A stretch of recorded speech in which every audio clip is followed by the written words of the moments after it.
Hey everyone, we are replacing injectors on this vehicle. This is our 2008 120 Prado.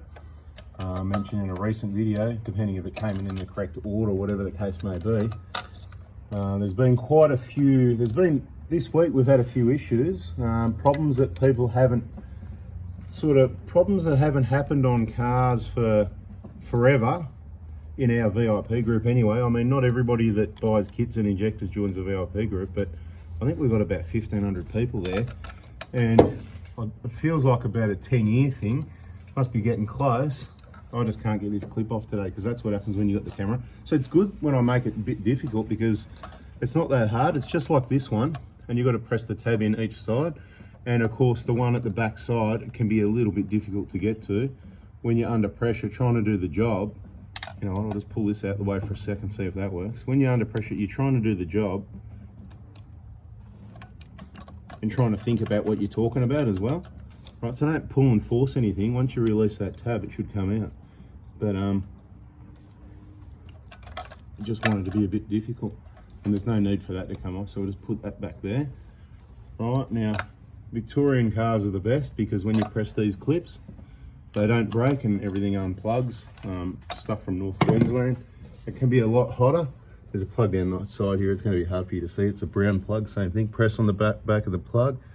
And if we're lucky, it'll slide off. It's been on some trips, some dirt, dust and mud, as clean as it might look, because it's been washed down for the injector replacement job. Yep, that one's definitely proven to be a bit hard. And I feel like if I press that plug any harder, have a look at the mark in the thumb. I don't know if you can see that, but it bloody hurts. So one more try, and if that doesn't work, so what I'll do now, I'll get a little pick and I'll stick it down in this end of the plug and lift the tab up rather than push even harder on the back of this tab and break it off. So, right, so I can see the tab moving, but I just want to get this pick in there, and I've just got it under the tab. I've got to leave it up now, I can pull it, see, straight off. That's that one there. Beautiful. Next we're going to remove this vacuum line. Usually it comes off, otherwise you just get your flat blade and give it a bit of help like that, out of that clip. Stay there. That flat blade I was talking about handy, because then you can just pop that out like that, and you could have just helped slide that off like that. Then the vacuum line at the other end here.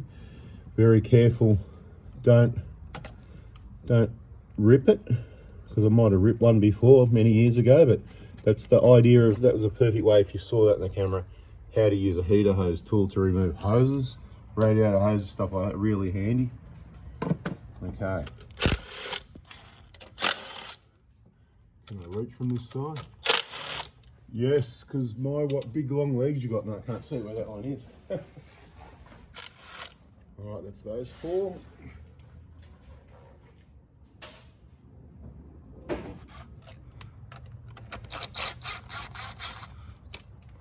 right, this top clamp on the, kind of need two hands down there sometimes, but I'm just going to see how I go with one. Do something different.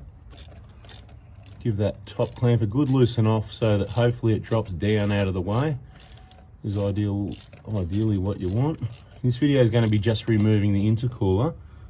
The majority of the video is going to be to help out the VIPs. Full detail videos in the VIP group.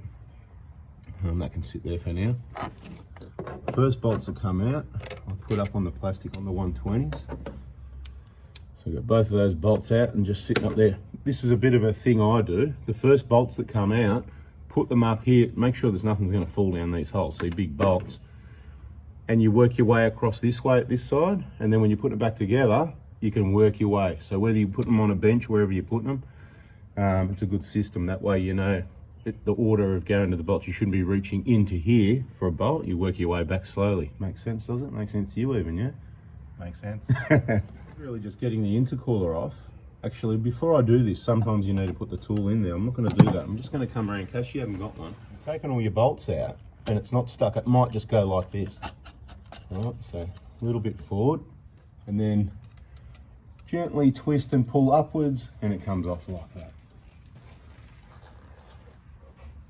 And I bet everyone's going to be really interested to see how clean that. See that EGR valve back there, that alloy, how beautiful that is. Beautiful clean intakes, well looked after vehicle. See, even when I gave it a really good wash down for this injector replacement job, you can still see the stains and debris from the areas you couldn't get to. Right, so watch all the videos in the injector information playlist. If you're going to replace your injector, certainly get a kit from me and get in the VIP group.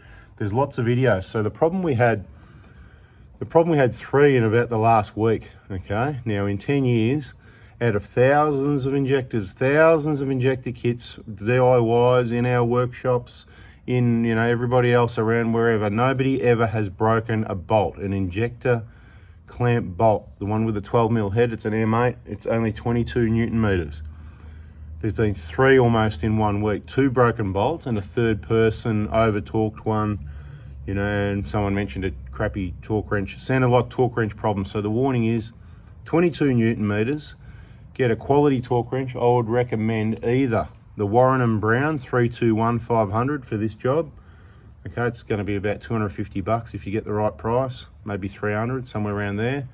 Or what we're going to be using today, and it's not sponsored or anything like that, it's, you know, this is this is paid for, right? It's not all. And today, in today's sponsored video, no, or one of these. Again, the receipt's in here, actually. There you go. So, you know, not just talk, actually. Here we go.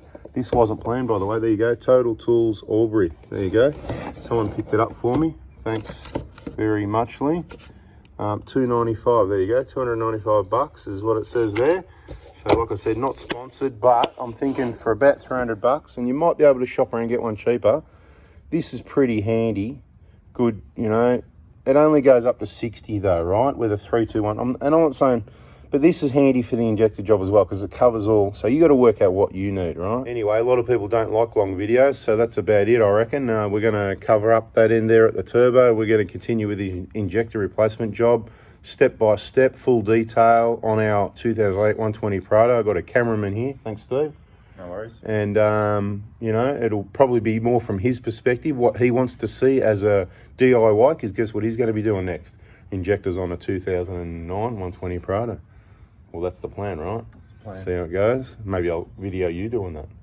So you video me, a bit of chit chat. You can ask questions and that in this video that we're about to do next. And then in the next video on your car, I'll video and you can ask the questions while you're doing it.